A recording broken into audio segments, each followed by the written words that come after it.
அழைக்கின்றோம். கூத்தல் இருந்தால் குரலரசன் அங்கிருந்தான், வார்த்தை தமிழுக்கு வழங்கிய தமிழ்வேந்தன் கம்பன் இருந்தான், அரசியலில் புலிச்சோழ நாடறிந்த புகழேந்தி அங்கிருந்தான், நக்கீரன் நன்னாகன் அப்பசரை ஒக்கூர் மாசாத்தி ஒன்சாத்தன் சிலம்பெடுத்த தக்கோன், காவலரா வாழ்வுக்கு காவலனா நம்பி அவன் பாட்டெடுத்த தம்பி. எத்தனை பேர் அத்தனை பேரும் மொத்தமாய் கூடி நின்று யாப்பிலா பாடலேனும் யார் தரும் கவிதையேனும் மாப்பலா போலையின் மூப்பில்லா தமிழே என் முத்தமிழ் தாயே உன் பாதம் தொட்டு வணங்குகின்றேன். தமிழகத்தின் தலை சிறந்த பொறியியல் கல்லூரியிலே ஒன்றாக விளங்குகின்ற இந்த திருச்சி பொறியியல் கல்லூரி மற்றும் சூர்யா பொறியியல் கல்லூரியிலே இந்த முதலாம் ஆண்டு துவக்க விழாவிலே என்னுடைய உரையை தொடங்குகின்றேன். இந்த நல்லதொரு வாய்ப்பை வழங்கிய இந்த கல்வி நிறுவனத்துடைய போற்றுவதற்குரிய தலைவர், தலைமை உரையாற்றி அமர்ந்திருக்கக்கூடிய மரியாதைக்குரிய சுஜாதா சுப்பிரமணியம் அவர்களுக்கு என்னுடைய முதற்கண் வணக்கத்தை தெரிவித்துக் கொள்கிறேன். மற்றும் இந்த கல்வி நிறுவனத்துடைய செயலாளர் அருமை சகோதரர் சூர்யா சுப்பிரமணியம் அவர்களுக்கும் என்னுடைய வணக்கத்தை தெரிவித்துக் கொள்கிறேன்.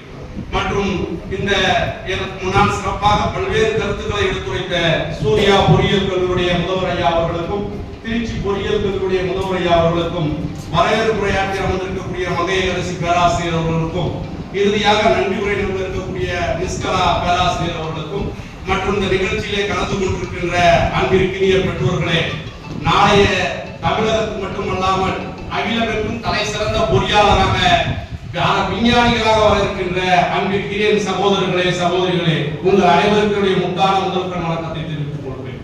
எனக்கு முன்னால் முதல்வர்கள் அழகாக பல்வேறு கருத்துக்களை எடுத்து வைத்தார்கள். முதலிலே நம்முடைய இந்த நிறுவனத்துடைய தலைவர் அம்மா அவர்களுக்கு வணக்கத்தையும் நன்றியும் தெரிவிக்க வேண்டும். காரணம், அன்னசத்திரம் 1000 வைத்தால் ஆலயம் 14,000 நாட்கள் அண்ணாவினும் புண்ணிய கோடி அங்கு ஒரு ஏலத்தை எழுத்தறிவித்தல் என்றான். நீங்கள் எத்தனை புண்ணியங்கள் எத்தனை சிறப்புகளை செய்தாலும் கூட ஒரு ஏழை படிப்பதற்காக எவன் ஒருவன் உதவி செய்கிறாரோ அவர்தான் மிகப்பெரிய மனம் படைத்தவர் என்கிறார். இன்னைக்கு தமிழகத்திலே 582க்கும் மேற்பட்ட பொறியியல் கல்லூரிகள் இருக்கிறது என்று சொன்னார். அதிலே நம்ம அப்படி இருக்கக்கூடிய அந்த கல்லூரியிலே ஒரு துறையில் மிகப்பெரிய சாதனை செய்து 7ஆம் இடத்திலே ஒரு மாணவன் வருகை தந்திருக்கிறார் என்று சொன்னால் அது இந்த கல்லூரியினுடைய பெருமை, அந்த பேராசிரியருடைய பெருமை, அவர்களை வழிநடத்துகின்ற அந்த முதல்வர்கள் டீன் அவர்களுடைய பெருமை. ஏன் இதை சொல்கிறேன் என்றால், ஒரு கல்லூரியை தேர்ந்தெடுக்கின்ற பொழுது நாம் கவனமாக தேர்ந்தெடுக்க வேண்டும். உண்மையிலே பெற்றோர்கள்லாம் ஒரு தலை சிறந்த கல்லூரியை தேர்ந்தெடுக்கிறார்கள். காரணம், தேரான் தெளிவும் தெரிந்தான் பின் ஐயுருவும் தீரா என்றுமே தெரிவிப்பான் வரணும். ஒரு கல்வி நிறுவனத்தை தேர்ந்தெடுக்கின்ற பொழுது நான் இந்த கல்வி நிறுவனத்துடைய அந்த இணையதளத்திலே பார்க்கின்ற பொழுது அவர்கள் நேட்டிலே என்னென்ன செய்திருக்கிறார்கள், எத்தனை செமினார் நடத்திருக்கிறார்கள், கான்பரன்ஸ் நடத்திருக்கிறார்கள், சிம்போஸ் நடத்திருக்கிறார்கள் என்று பார்க்கின்ற பொழுது பல்வேறு வகையில் நடத்திருக்கிறார்கள். இன்னும் அதிகமாக வேலை வாய்ப்பை எத்தனை சாதனை செய்திருக்கிறார்கள் என்றால், இங்கு படித்துவிட்டு சென்றிருக்கின்ற மாணவர்களுக்கு பல்வேறு துறைகளிலே பல வேலை வாய்ப்புகளை ஏற்படுத்தி தந்திருக்கிறார்கள். 25 ஆண்டுகள் இந்த கல்வி நிலையம் முடிந்து 26ஆம் ஆண்டு ஒரு கல்வி நிலையம் படியெடுத்து வைக்கிறது என்று சொன்னால் அது மிகப்பெரிய வரலாற்று சாதனை. அப்படிப்பட்ட ஒரு தலை சிறந்த கல்வி நிறுவனத்திலே அன்பிற்கினிய மாணவர்களே, நீங்கள் பொறியியலராக மாறுகின்ற வாய்ப்பை பெற்றிருக்கிறீர்கள். தலை சிறந்த பேராசிரியர் உங்களுக்கு இருக்கிறார்கள். அப்படிப்பட்ட உங்களுக்கு முதலிலே கல்வியினுடைய சிறப்பை நீங்கள் தெரிஞ்சுக்கணும். அதுக்கு முன்னாடி உங்களுக்கு நான் அறிவுரைகள் சொல்ல வரல. நான் அதே இடத்தில் உங்களை போல ஒரு மாணவனாக அமர்ந்திருந்தோம். இதுக்கு முன்னாடி பாத்தீங்கன்னா பண்ணாதுல படின்னு 2 வருஷமா போட்டு பெரிய கஷ்டப்பட்டுருப்பாங்க. அந்த பொண்ணுகிட்ட பேசாத, அந்த பையன்கிட்ட பேசாத, டிவியை புடுங்க, கேப்ல பிடிங்க வச்சுட்டு அங்கிட்டு போகாத, சொந்த பந்தத்துக்கு வராத, எந்த நிகழ்ச்சிக்கு வராது 2 ஆண்டு காலம் உங்கள் வாழ்வில் ஒரு மிகப்பெரிய ஒரு போர்க்களம் போல இருந்திருக்கும். அப்பா அம்மா மிகப்பெரிய உலகத்திலே அவங்க தான் பெரிய கொண்டு வர மாதிரி நமக்கு தெரிஞ்சிருக்கும். அது வாத்தியாரெல்லாம் பார்த்தா வெளிநாடுலாம் மோசமா உங்களுக்கு நினைச்சிருப்பீங்க. ஆனால் அதையெல்லாம் தாண்டி அந்த 12ஆம் வகுப்பிலே வெற்றி வாகை சூடி அந்த வெற்றி பெற்றவுடன் தாய் தந்தையரான இந்த மகிழ்ச்சி, என்னுடைய பெண் இவ்வளவு மதிப்பெண் எடுத்து விட்டார், என்னுடைய மகன் இவ்வளவு மதிப்பெண் எடுத்து விட்டார் என்று பக்கத்து உறவினர்களிடத்திலே, சொந்த பந்தங்களிடத்திலே, பக்கத்து வீட்டிலே எல்லா இடத்திலையும் சொல்லி அவர்கள் மகிழ்ந்த பொழுதுதான் அது உங்களுக்கு அந்த அன்பு தெரிந்திருக்கும், அந்த வலியினுடைய வேகம் புரிந்திருக்கும். இப்ப நீங்க இந்த கல்லூரியில் அமர்வதற்கு அதெல்லாம் உங்களுக்கு மிகப்பெரிய உதாரணம். இன்றிலை பார்வம் வென்றிருந்தால் வழி என்னென்ன வாகுமோ ஓரிரவில் சென்னிலை பார்வை முற்றிடத்தே தப்பி தேன் வந்து பாயும் செவிடத்தே என்கிறார் சாலைகள். நீங்கள் படிக்கின்ற காலத்தில் சோறு இருக்கக்கூடாது, நம்முடைய இலக்கை நோக்கி பயணிக்கணும். அப்துல் கலாம் ஐயா சொல்றார், இலக்கும் முயற்சியும் ஒரு மனிதனுக்கு கண்டிப்பாக இருக்க வேண்டும். ஏன்னா இலக்கு இல்லாத மனிதன் துடுப்பில்லாம பல பல படகிலே பயணம் செய்து போல. இப்ப நீங்க உங்க பெற்றோர்கள் வந்து பாத்தீங்கன்னா முதல் பட்டதாரிகள் தான் அதிகமா இருப்பீங்க. இப்ப அப்பா அம்மா வந்து இதை பாக்குறோம், கிராமப்புறங்களிலே கடைநிலையில் இருந்து வந்திருப்பார்கள். அவருடைய ஒரே எண்ணம் என்ன, நான் கஷ்டப்பட்டாலும் பரவாயில்ல, என்னுடைய பிள்ளைகள் உயர்ந்த இடத்தை அடைய வேண்டும், அதற்காக நாம் எவ்வளவு வேணாலும் கஷ்டப்படலாம் அப்படின்னு இருப்பாங்க. அப்ப அவங்களுக்கு நம்ம கல்வி நிறுவனத்துக்கு நீங்க செய்ய வேண்டிய ஒரு சிறப்பு என்ன என்று சொன்னால், நம்ம வந்து முடிந்த அளவு அவர் சிறப்பாக செயல்பட்டு அந்த இதை அடையறதுதான். சாதாரணமா கல்வி கிடையாது, எல்லா பேருக்கும் அந்த வாய்ப்பு கிடைச்சிருச்சா? நல்லா சிந்திச்சு பாரு. 12ஆம் வகுப்புல உன்னோட 60 மாணவர்கள் 50 பேர் படிச்சிருப்பாங்க. இன்னும் சொல்ல போனால் உன்னை விட அதிக மதிப்பெண் பெற்றவர்கள் கூட இருப்பார்கள். அவர்கள் மேற்படிப்பு செல்லாமல் பல பேர் இருப்பாங்க. சில பெண்களுக்கு 12ஆம் வகுப்போடு திருமணம் செய்து வைத்திருப்பார்கள். சில பேருக்கு வேலை வாய்ப்புக்கு வேற வேலைக்கு போயிருப்பான். ஆனால் அதையெல்லாம் மீறி உங்களுடைய பெற்றோர்கள் உங்களிடத்திலே தங்களுடைய இன்னல்களை வறுமைகளை மறைத்துக் கொண்டு என் மகன் ஒரு மிகப்பெரிய பொறியாளராக, என் மகன் ஒரு மிகப்பெரிய பொறியாளராக ஒரு இந்த சமூகத்தில் உயர்ந்த இடத்தை அடைய வேண்டும் என்ற உன்னத லட்சிய நோக்கத்தோடு உங்களை ஒரு பொறியியல் கல்வியில் சேர்த்திருக்கார்கள் சொன்னால் நீங்கள் வேற எதுவுமே செய்ய வேணாம். உங்க அப்பா அம்மாவுக்கு நீ பொடி பொடியா தர வேணாம், நீ ஆசிரியருக்கு எதுவுமே தர வேணாம். நீ செய்ய வேண்டியது என்னது? படிக்கிறது மட்டும்தான். அதை நீ முழு நேரம் படிச்சுட்டே இருக்கணுமா? வேணாம். போய் 1 மணி நேரம் 2 மணி நேரம் படித்தாலும் முழுமையாக படித்து புரிந்து படியுங்கள். ஏன்னா கல்வி ஒரு முறை மட்டும் நீங்க படிச்சிட்டீங்கன்னா உலகத்தில் கல்வியை போல மிகப்பெரியது கிடையாது. உங்களை போல வறுமையின் விளிம்பில் கடைகோடி குடும்பத்தில் பிறந்தவனா கல்வி என்கின்ற ஒன்றால் மிகப்பெரிய இடத்திற்கு இன்னைக்கு பொருளாதாரத்திலும் சரி குடும்ப சூழ்நிலை வளர்ந்திருக்கிறோம் என்று சொன்னால் அது உயர்த்தியது கல்வி. வெள்ளத்தால் அழியாது, வெந்தலால் வேகாது, வேதலாலும் கொள்ளத்தான் முடியாது, நிறைவின்றி குறைவுறாது, கல்வருக்கோ பயமில்லை, காவலுக்கு விடையெளிது, உள்ளத்தே கல்வி என்னும் செல்வம் வைத்துக் கொண்டு ஒரு செல்வம் தேடி உலர்கின்றார். இந்த கல்வி செல்வம் என்பதை உன்னை நீ அடுத்த என்ன பண்ணலாம்? உலகத்தில் எந்த இடத்துக்கு வேணாலும் போகலாம். நம்ம ஊர்ல மிகப்பெரிய நம்மளோட பெரிய பணக்காரனா இருப்பான், பெரிய அதிகார வர்க்கமா இருக்கலாம். ஆனா அந்த ஊரை விட்டு அடுத்த ஊர்ல போய் அவர் அதிகாரம் பண்ண முடியுமா? முடியாது. ஆனா நீ படிச்சிடற, மிகப்பெரிய பொறியாளர் ஆயிடுற, அமெரிக்காவில் ஒரு வேலை வாய்ப்பு வரும், ஆஸ்திரேலியாவில் ஒரு வேலை வாய்ப்பு வரும், லண்டனில் ஒரு வேலை வாய்ப்பு வரும். உலகத்தில் நீங்கள் எங்கு வேணாலும் போகலாம். உன்னை சிவப்பு கம்பளம் விரித்து வரவேற்பார்கள். அப்ப கல்வி படைத்தவன் மிகப்பெரிய செல்வந்தரை விட, மிகப்பெரிய அதிகாரம் மிக்கவரை விட உயர்ந்தவர் யாரு? கல்வி கற்றலாம். அதனால சொன்னான், மன்னரும் மாசரு கற்றோரும் சீர்தூக்கின் மன்னனின் கற்றோர் சிறப்புடையன். மன்னனுக்கு தன் தேசமெல்லாம் சிறப்பில்லை, கற்றோருக்கு சென்றடமெல்லாம் சிறப்பு அப்படின்னா. அப்ப அப்படியாப்பட்ட கல்வியை நீங்கள் அடைய வந்திருக்கிறீர்கள். ஐயா அவர் முதல்வர்கள் பேசியது போல அப்துல் கலாம் பத்தி சொன்னார். ஐயா அவர்கள் ஒரு சாதாரண மீனவ குடும்பத்தில் ராமேஸ்வரத்தில் ஏழ்மையான குடும்பத்தில் பிறக்கிறார். இதனால் நமக்கு இப்ப நீங்க அந்த பகுதி நேர வேலை செய்யல, உங்க அப்பா அம்மா எவ்வளவு கஷ்டப்பட்டாலும் ஒண்ணு அந்த வேலைக்கு கொடுல, அவங்க இன்னமும் துன்பத்தை தாங்கி கொண்டு இருக்கிறார்கள். ஆனா வீடு வீடாக தெரு தெருவாக போய் வீடு வீடா பேப்பர் போடுறார், நியூஸ் பேப்பர் சைக்கிள்ல போட்டு படிக்கிறார். அந்த ஆசிரியர் பாடம் நடத்துகின்ற பொழுது பானை இழப்போம், மீனை இழைப்போம், கண்டன சந்திர மண்டலத்தை கண்டு தெளிவோம் பாடம் நடத்துறார். அப்ப அவருக்குள்ள ஒரு உணர்ச்சி ஏற்படுது, நம்ம விட வானத்தை அளக்கணும் அப்படிங்கிற அந்த எண்ணம், அவருடைய லட்சியம் அவருடைய வச்சுக்கிறார். என்ன பண்றாரு? படிக்கிறார். கஷ்டப்பட்டு திருச்சி ஜோசப் கல்லூரியில் இளங்கலை வந்து படிக்கிறார். படித்து கொண்டிருக்கின்ற காலத்துல அவர் தினந்தோறும் மீனவ குளத்துல மீன் சாப்பிட்டவர். ஐயா சொன்னார் பார்த்தீங்களா, சாப்பாடுலாம் நீங்க எதிர்பார்க்க கூடாது, அதாவது நீங்க எதிர்பார்க்க போல இருப்பதைக்கு தகுந்த நம்மளுடைய இலக்கு கல்வி தான். நம்ம வீட்டுல எப்படி வேணாலும் இருந்திருக்கலாம். தினந்தோறும் மீன் சாப்பிட்ட அந்த மீனவ குடும்பத்தை சேர்ந்தவர் உதவித்தொகை பெறுகின்ற அந்த கல்லூரியில் சேர்ந்த பொழுது சைவ உணவு தான் அவர் பழக்கப்படுகிறது. தன் கல்விக்காக சைவ உணவு கிடைத்தாலே எனக்கு போதும், கல்விதான் முக்கியமும் படிக்கிறார். திடீர்னு ராமேஸ்வரத்துல மிகப்பெரிய வெள்ளம், எல்லாம் வீடுகள்லாம் அம்மா அப்பெல்லாம் கஷ்டப்படுறாங்க, பார்க்க போகணும், பணம் இல்லை. உடனடியாக அவர் தலை சிறந்த படிக்க அந்த கல்லூரியில் நடந்த பொழுது அவருடைய ஆய்வு கட்டுரைக்காக அன்றைய அந்த லட்சுமணசாமி முதலியார் என்கின்ற அவரு எல்லாம் கமிட்டின்னு சொல்லுவாங்க, அந்த கமிட்டியுடைய தலைவராக இருந்தார், மிகப்பெரிய துணைவேந்தர். அவர் இவருக்கு ஒரு பரிசு கொடுத்தார், புத்தகம், மிக உயர்ந்த அறிவியல் அறிஞர்கள் பற்றிய அந்த ஆய்வு புத்தகம். அந்த புத்தகத்தை கொண்டு போய் திருச்சியில் இருக்க அந்த தயாசில் சின்னகின்னு போனீங்கன்னா பழைய புத்தக கடைகள் இருக்கும். அந்த புத்தக கடையில் ஒருத்தர் கொடுத்துட்டு 100 ரூபா அந்த புத்தகம், ஐயா ஒரு 60 ரூபா கொடுங்க அப்படிங்கிற. எதுக்குன்னு கேட்கறாங்க புத்தக கடைக்காரன். இது மாதிரி எங்க அம்மா அப்பா ஊர்ல இருக்காங்க, நான் ராமேஸ்வரம் போகணும். அந்த புத்தக கடைக்காரருக்கு தெரியும் எந்தெந்த புத்தகம் எவ்வளவு விலை மதிப்பு, யார் பயன்படுத்தி. இந்த புத்தகம் மிகப்பெரிய அறிவியல் அறிஞர்கள் படிக்கக்கூடிய புத்தகம்.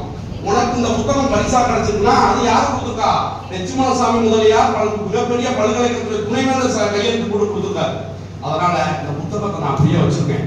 நீ படிச்சுட்டு நீ ஊருக்கு போயிட்டு மறுபடியும் வந்து பணத்தை எப்போது வேணாலும் கொடுத்து புத்தகத்தை வாங்கி நான் பாதி விலைக்கு விற்கிறேன்னு சொல்லிடுறாரு.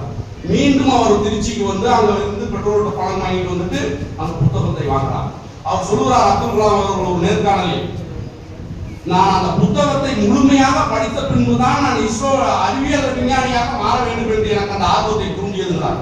ஏன்னா புத்தகம் தான் ஒரு மனிதனுடைய வாழ்க்கையின் மிகப்பெரிய சிறப்பு. இது அமெரிக்காவுடைய அதிபராக இருந்த ஆபிரகாம் லிங்கன் கேள்விப்பட்டிருக்கோம். ஒரு சாதாரண ஏழ்மை குடும்பத்தில் பிறந்தாரு. ஒரு புத்தகம் ஒரு உயர்ந்தவருக்கு இருக்குன்னு போய் கேட்கிறாரு. அவர் சொல்றாரு, நீ ஏழ்மையானவன், உன் வீடு குடிசை வீடு, இந்த புத்தகத்தை வாங்கி போய் மலையில நனைஞ்சிட்டா உன்னால திருப்பி தர முடியுமா? அப்ப நம்மளே அவமானப்பட்டிருப்போம். இப்ப சொந்தக்காரங்க நீங்க உயர்ந்த இடத்துக்கு வந்துட்டீங்கன்னா என்ன பண்ணுவாங்க? இவன் என்னுடைய சொந்தக்காரன் அப்படிமா. நீ வறுமையில போய் நின்று உதவி செய்ய மாட்டான். நீ வீட்டில் முழுமையாக சாப்பாடு நம்ம வீட்டுல இருக்கு சாப்பிட்டு அவங்க வீட்டுக்கு போனீங்கன்னா இவன் சாப்பிட்டு வந்துருக்கான்னா அவன் சாப்பிடணும்னு சொல்லுவான். இல்ல இவன் கூப்பிட்டா சாப்பிடணும் அப்படின்னா என்ன பண்ண மாட்டான்? கூப்பிட மாட்டான். போலியான உறவா இருந்தா. ஆனா அதே நீ உயர்ந்த இடத்துக்கு வருகின்ற பொழுது உன்னை டிவி செய்தித்தாள்கள்லாம் வந்ததுக்கு அப்புறம் அவன் யாரும் தெரியுமா? 4வது பங்காளியுடைய பையன், அம்ஜாவுக்கு சொந்தமா. ஆனா சொந்த நெருங்கிய சொந்தமாக இருந்தால் கூட நம் வறுமையில் இருக்கின்ற பொழுது வளர்த்துவதற்கு ஆளுநர் குறைவாகத்தான் இருப்பாங்க. அந்த தடைக்கெல்லாம் உடைக்கணும். அவர் சொல்றாரு, ஐயா கண்டிப்பா நான் கொண்டு கொடுத்துருவேன், எனக்கு படிக்க கொடுங்க. படிப்பினுடைய ஆர்வத்தை தெரிந்து கொள்ளுங்கள். கல்வி எவ்வளவு முக்கியம் என்பதை தெரிந்து கொள்ளுங்கள். வாழ்க்கையில் அந்த கல்விக்காக பெரிய தலைவர்கள்லாம் எப்படி கஷ்டப்பட்டதால தலைவராக வந்தார்கள் என்பதை புரிந்து கொள்ள வேண்டும்.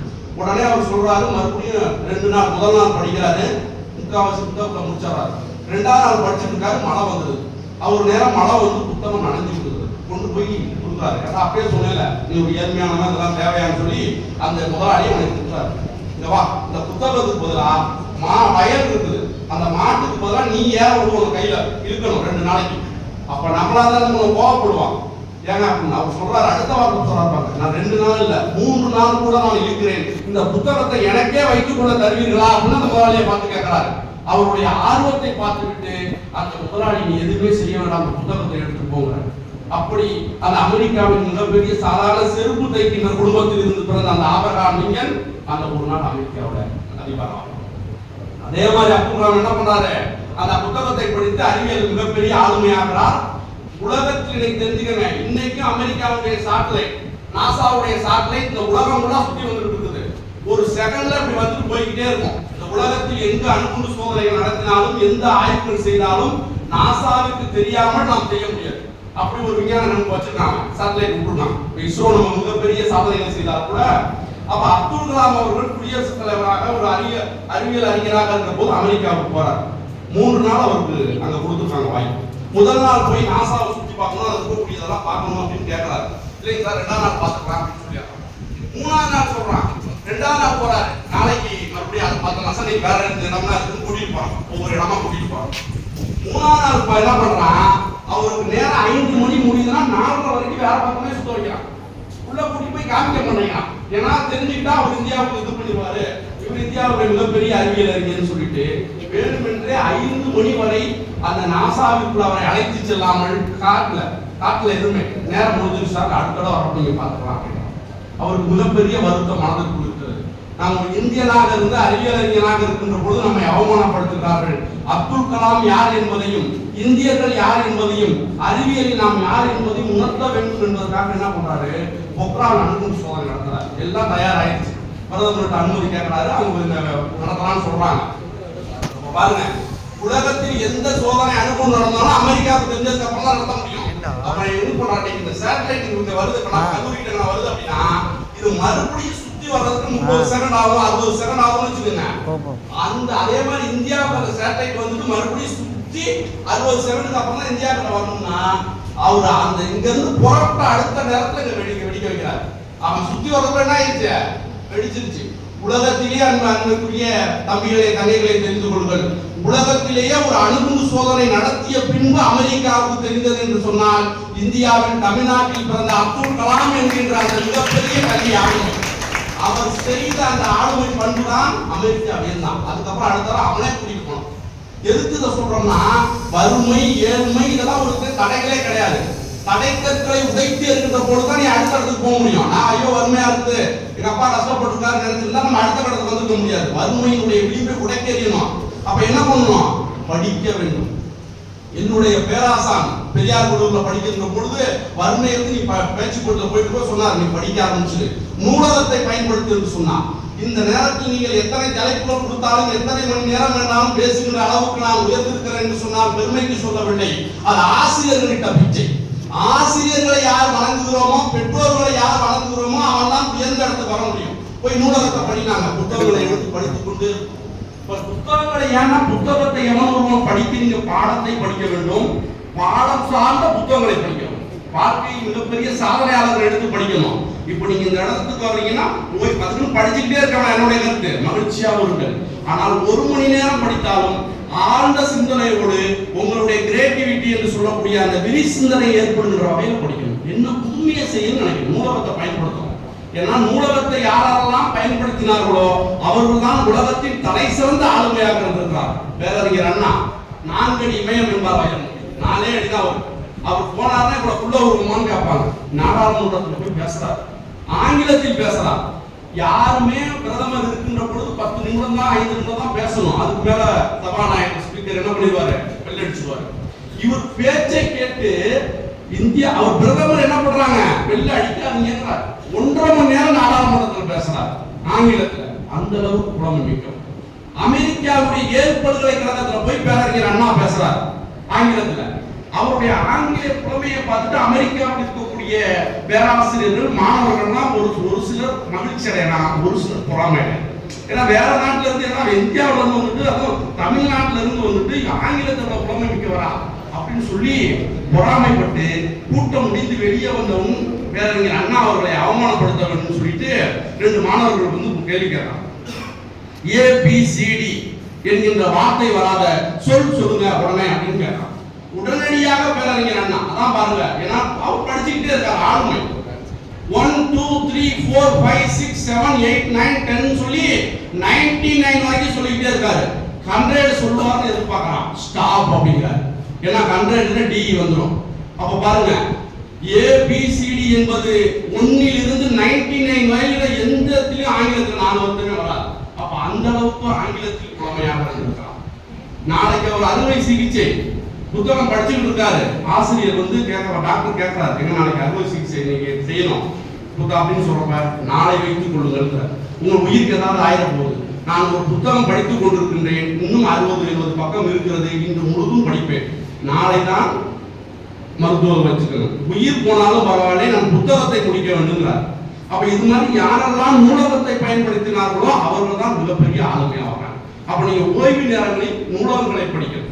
இப்ப நம்ம சொன்னார் பார்த்தீங்கன்னா ஐயா சொல்லுன்ற போல சொன்னாங்க ஸ்கில் டெவலப்மெண்ட். இப்ப நம்ம தமிழ் புதல்வன், அதுக்கப்புறம் நான் முதல்வன், அதுக்கப்புறம் வந்து புதுமை பெண், இப்படி அரசாங்கம் நிறைய வருது. இப்போ உனக்கு தமிழ் இந்த நான் முதல்வன் பாத்தீங்கன்னா ஸ்கில் டெவலப்மெண்ட் பேசிக்கா நிறைய அந்த இது பண்ண ஸ்கில் அதெல்லாம் வருது. அப்ப அதுல நீங்க அதுலயும் கத்துக்கணும். 2வது, இந்த கல்லூரி பருவத்தில் ஆய்வு கட்டுரைகளை நீங்க ரிசர்ச் மெத்தடாலஜி இருக்கக்கூடிய ஆய்வு கட்டுரைகள் நிறைய கலந்துக்கணும். கான்ஃபரன்ஸ் செமினாருக்கு மாணவர்கள் போகணும். அங்க போய் பெரிய பெரிய ஸ்காலர்கள் பேசுகின்ற பேச்சை ஃபர்ஸ்ட் கேட்கணும். அதுக்கப்புறம் தான் உங்களுடைய சிந்தனை விரி சிந்தனையாக மாறும். ஏன்னா ஒவ்வொரு மனிதனுடைய மூளையுமே சுருங்கி இருக்கும். அது என்னன்னா யார் வந்து நம்மளுடைய மூளையை தூண்டி விடுவார்கள்னு எதிர்பார்த்துட்டே இருக்கணுமா. எஜுகேஷன் அப்படிங்கிறது என்னது? கல்வி அப்படின்னாவே தோன்றுதல் வெளிக்கொணர்தல்னு பொருள். ஒவ்வொருத்தருக்கும் இருக்கக்கூடிய அறிவை தூண்டி விட்டு வெளிக்கொணர்றது என்னது? கல்வி. அப்ப நம்ம வந்து என்ன பண்ணணும்? அந்த மூளை விரி சிந்தனையாக மாறணும்னா படிக்கணும், படித்துக் கொண்டே இருக்கணும். அதனால்தான் அறிவை விரிவிசை அகண்டமாக்கு விசால பார்வையால் விழுந்து மக்களைங்கிறார் பாரதாஸ். இந்த மூளை இந்த அறிவாக சுருங்கி இருக்கும், நீ படிக்க படிக்கதான் என்ன விரிவடை. உலகத்தின் மிகப்பெரிய அறிவியல் அறிஞர்கள் கூட 0.% தான் மூளையை பயன்படுத்திக்கலாம். அப்புறம் நம்ம எவ்வளவு சதவீதம்? அப்ப மேலும் மேலும் வளர்ச்சி. அப்ப கல்வியின் மூலமா தான் நீங்க வாழ்க்கையில் மிகப்பெரிய இடத்துக்கு வர முடியும். நீங்க அந்த நிலையை உணர்ந்துக்கணும். அதுக்கப்புறம் என்ன பண்றாங்க? அதே மாதிரி தான் அப்துல் கலாம். நீங்க வந்து சாதி மதம் சமயம்லாம் கிடையாது. வறுமையின் விளிம்பில் சாதாரண குடும்பத்தில் பிறந்தவர், ஒரு சமூகத்தை சார்ந்தவர் என்கின்றதனால் கோணிப்பாயில் அமர வைக்கப்பட்டவர். ஆனால் கல்வியின் மூலமாக இந்தியாவிலேயே அவர்தான் இந்தியாவுடைய அரசியலமைப்பை எழுதக்கூடிய தலைவராக மாறுகிறார். இன்னைக்கு இந்திய அரசியலமைப்பு சட்டத்தை எழுதி இதுதான் சட்டம் என்கின்ற ஒன்றை நமக்கு தருகிறார்கள் என்று சொன்னால் அதற்கு கல்விதான். அப்ப மாணவர்கள் நீங்கள் மிகப்பெரிய ஒரு துறை பொறியியலை தேர்ந்தெடுத்திருக்கீங்க. இன்னைக்கு மெக்கானிக்கலா இருக்கட்டும் அல்லது கம்ப்யூட்டர் துறையா இருக்கட்டும் எல்லாமே உங்களுக்கு பல்வேறு வேலை வாய்ப்புகள் கொட்டி கிடக்கிறது. ஒரு நான் முதல்ல எனக்கு வாய்ப்புகள் இல்லை, எனக்கு சிந்தனைகள் இல்லை அப்படின்னு இது பண்ணிடக்கூடாது. அதே நேரத்தில் நீங்க சொன்னாரு என்னென்ன துறைகள் இருக்கணும். ஃபைனான்ஸ்ல நீங்க சேரணும், கவிதை எழுதணும், கட்டுரை எழுதணும், ஓவியம் வரையணும். இது ஓய்வு நேரங்களில் உங்க மூளையை பயன்படுத்திக்கணும், இலக்கியங்களை படிக்கணும். நான் கல்லூரியில பண்ணணும் ஒரு நாள் கவிதை எழுதலாம்னு சொல்லி கூப்பிடுறேன். என்ன பண்றான், கவிதை எழுதி கொண்டு போறான். ராமன் கடைந்தான் பார்க்கடலை, நான் பொறித்து கொண்டிருந்தேன் வேர்க்கடலை அப்படிங்கிறான். அப்ப என்னது அவனுடைய சிந்தனை எதிரை மூளை வருது. முதலாக நான் எல்லா மேடைகளையும் சொல்வேன், நான் எழுதிய கவிதை என்னுடைய நண்பன் ரவின்னு ஒரு பையன் என்ன பண்றான், நான் ஒரு முஸ்லீம்ல ஒரு பொண்ணு பாக்குறேன், பேர் விமலா, எனக்கு ஒரு கவிதை எழுதி கொடுங்கிறான். சரி, நம்மள மதிச்சு முதலாக கவிதை கேட்கறான். நான் தமிழ் இலக்கியம் படிக்கிறோம், முயற்சி பண்ணுவோம்னு எழுதுனேன். முக்கணியில் ஒன்று பலா, வானத்தில் இருப்பது நிலா, உன்னோடு வர வேண்டும் முலா, சம்மதிப்பாயா விமலான்னு சொல்லி என்னது ஒரு கவிதை எழுதணும். நம்மளுடைய இந்த கவிதைகள், பேச்சுகள், இலக்கியங்கள் நமக்கு மனதை மாற்றி அது மகிழ்ச்சி. நீங்க இலக்கியங்களை படிக்கணும், வாழ்வியலை தெரிந்து கொள்ளணும். அதற்கு ஒரு செய்தி கூட சொல்றேன். நீங்க பராக் ஒபாமா அமெரிக்காவினுடைய அதிபராக மாறுறார். அவர் பாருங்க, அவருடைய வாழ்க்கை வரலாறு புத்தகத்தை நீங்க எடுத்து படிக்கணும். ஒரு சின்ன வயசுக்கு அவங்க என்ன பண்றாரு, பள்ளி பருவத்திலே 5 மாணவர்களை கீழே உட்கார வச்சு மேடம் ஏறி நின்று 4 நாள் அமெரிக்காவினுடைய அதிபர் நான் சொல்வதை கேளுங்கன்னு சொற்பொழி வாழ்றார் பள்ளி பருவத்திலே. அப்ப எதுக்கு இலக்கை நீ வைத்துக் கொள்ளணும். உன்னுடைய இலக்கை நம்ம பொறியியல்ல ஒரு துறை எடுத்துட்டியா, அந்த துறையில் நீ என்ன சாதிக்க வேண்டும் என்கிற எண்ணத்தை பழகணும். அந்த துறை சார்ந்து யாரெல்லாம் சாதிச்சிருக்கான் இணையதளத்தில் போய் சேரணும். அது தொடர்பான புத்தகங்கள்லாம் எது இருக்குது அதை எடுத்து படிக்கணும். அப்ப நீ அதை நோக்கி உன்னுடைய வேலை ஒண்ணுமே கிடையாது, படிக்கிறது மட்டும்தான். ஃபீஸ் கட்டுறதோ ஆடை வாங்கி தரதோ நமக்கு செலவு எல்லாம் அப்பா அம்மா பார்த்துப்பாங்க. அவங்களுக்கு நன்றி கடனா ஏறி அப்பயே சொல்றாங்க. ஒரு நாள் அதே போலவே அமெரிக்காவுடைய அதிபராக அதான் சொன்னான், வெள்ளை மாளிகையில் ஒரு கருப்பு தங்கம்னு சொன்னான். வெள்ளை எந்த அமெரிக்காவில் கருப்பு நிறுவனம் தாக்கப்பட்டார்களோ, மார்ட்டின் லூதர் கிங் எத்தனை ஆண்டுகள் அவருக்காக போராடினாரோ, அந்த வெள்ளை மாளிகையிலே ஒரு கருப்பினத்தை சேர்ந்தவர் அதிபராக அமர்கிறார். உலகமே வியக்கிறது. அப்ப என்ன பண்றாங்க, அந்த அமெரிக்காவுடைய மிகப்பெரிய தொழில் அதிபர்கள்லாம் சேர்ந்து போய் ஒபாமாட்ட சொல்றாங்க, பில் கேட்ஸ் நீங்க நாடு கடத்திடணும், அவரை வேற நாட்டுக்கு அனுப்பி கொடுங்க, அவர் இருந்தால் நம்மளுடைய நாட்டினுடைய வளர்ச்சிக்கு தடையாக இருக்கிறாருன்னு கேட்கிறார். ஏன் அப்படின்னு கேட்கிறாங்க, அவர் வைத்திருக்கக்கூடிய இந்த மைக்ரோசாப்ட் நிறுவனங்கள்ல ஆளுக்கு வேலை எடுத்தாங்கன்னா 160-70% இந்தியர்களையும் தமிழர்களையும் தான் எடுக்கிறாரு. நம்ம அமெரிக்கர்களை 30% எடுக்கிறாரு. இது அமெரிக்காவுக்கு செய்யக்கூடிய மிகப்பெரிய தீங்கு அப்படின்னு சொல்றாரு. அதனால அவரை நம்ம நாட்டுல இருந்து அனுப்பிடுங்க அப்படின்னு சொல்றாங்க. உடனே பில் கேட்ஸ் கூப்பிட்டு எங்க இது மாதிரி உங்க மேல எல்லா தொழிலதிபர்களும் இது பண்றாங்க, நம்ம நாட்டு மக்களுக்கு வேலைவாய்ப்பு தரலாமா, எதுக்கு நீங்க இந்தியர்களுக்கு 60-70% கொடுத்துறீங்க, அது குறிப்பா தமிழ்நாட்டுக்கு 30-40% பேர் இருக்காங்களாமா அப்படின்னு சொல்லுகிற பொழுது அவர் சொல்கிறார், என்னை நாடு கடப்பதாக இருந்தால் இந்தியாவிற்கு நாடு கடத்தி விடுங்கள். நீங்கள் என்னை வெளியே போக சொன்னால் இங்க இருக்கக்கூடிய நிறுவனத்தை எடுத்துக்கொண்டு நான் இந்தியாவுக்கு பெறுவேன். ஏன்னா இந்தியாவில் தான் தலை சிறந்த ஆளுமைமிக்க கல்வியாளர்களாக இருக்கிறார்கள். அமெரிக்கர்களை விட யார் சொல்றா, அமெரிக்காவில் கணிப்பொறி துறையில் மிகப்பெரிய ஆளுமையாக விளங்கக்கூடிய அந்த மைக்ரோசாப்ட் நிறுவனம் பில் கேட்ஸ் சொல்றாரு. இப்ப இவர் சொன்ன உடனே என்ன பண்றாரு, இந்தியாவுக்கு எடுத்துட்டு போயிருந்தோன்னு சரி நீங்க போங்க பேசிக்கலான்னு ஒபாமா அனுப்பி வச்சாரு. மறுபடியும் அமெரிக்கர்கள் மட்டுமே படிக்கக்கூடிய மிகப்பெரிய ஒரு கல்வி நிறுவனத்துக்கு போறார். போயிட்டு இவர் பேசுறாரு, எல்லாத்தையும் மாணவர்களை அசம்பிள் பண்ண சொல்லி, எப்பா இது மாதிரி இந்தியாவில் கணிப்பொறினா என்னன்னு தெரியாத காலத்திலே நம்ம கம்ப்யூட்டர் வச்சிருந்தோம்.